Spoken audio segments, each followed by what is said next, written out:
Hi, my name is Paulos Gábor and this is my new video series about phobia, and today's topic is going to be ablutophobia. So what is ablutophobia? This is fear of bathing, washing and cleaning.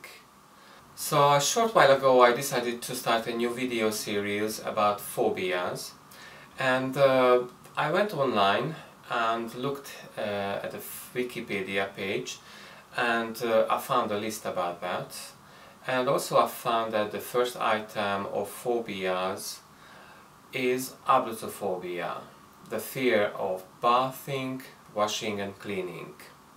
And I decided to start with the first item, and I hope that via a series of phobias we can discover together the main ingredients of this phobia, the fear itself, and at the end of this video I will ask you to join me to seek together the solution to how to get rid of this fear, how to get rid of this phobia, how to be ablutophobia free. I will ask your suggestion by the end of this video. So let's take a look at the word meaning ablutophobia. Well, the origin of the word of phobia is the ancient Greek phobos, that means fear in English. The ancient Greek word phobos went into the Latin and then later to the English language. And now let's take a look at the whole word's meaning, ablutophobia. By opening up the Wikipedia page, we can see it's coming from the Latin ablutere, to wash off. That is the meaning, to wash off. So by now, by putting together what we know about this word, ablutere, to wash off, phobia, fear, now we can see that the words comes together as fearing of washing off, fearing of bathing and cleaning. Now here's a picture of a child, and clearly seems having at the moment ablutophobia. Now this is obviously at many of us adults has already been disappeared completely, but unfortunately it is not true with all of us. So what's behind this fear? Of course there is a perception of danger.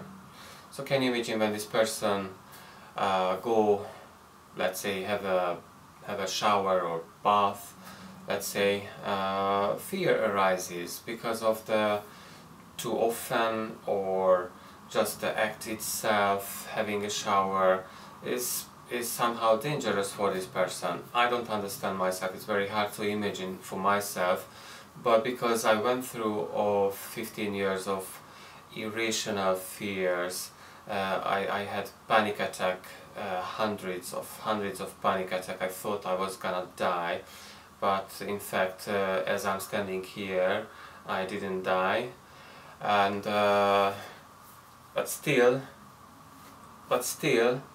it was a perception of danger for me, a death danger for me. And I can imagine, I deeply can imagine might have been feeling about that. This could be also panic attack arises just because of the need to go to have a shower or bath or cleaning or washing. Okay, now at this point let me ask you a question. How would you treat ablutophobia if you know that ablutophobia means fear of washing, cleaning and bathing? How would you treat that? What would be your suggestion to do in order to completely be ablutophobia free? What would be your suggestion for that person? Would you say to that person that stay safe and completely avoid to touch water to the rest of your life, no washing, no cleaning, and maybe no bath anymore? Would you say that? Would you suggest that? Or maybe would you suggest to that person that instead of staying safe and not to touch the water at all to the rest of the life, would you perhaps rather say that little by little add the experience that the water actually is harmless? So if you're saying that yes, just go for it, experience little by little, see how harmless the water is, how harmless the washing and cleaning, by experiencing little by little, overcoming little tiny fear first, and then go for the rest of the fear arises. So if you suggested this one, I would say that I would suggest the same. You're totally right. And you know, I would also say that you may have fear, you may have any object or situation related fear, just like I had 15 years, which has already been overcome by myself. So if you would say that the best suggestion would be to that particular person with Ablutophobia, rather than stay safe, perhaps touch the water little by little and experience the water.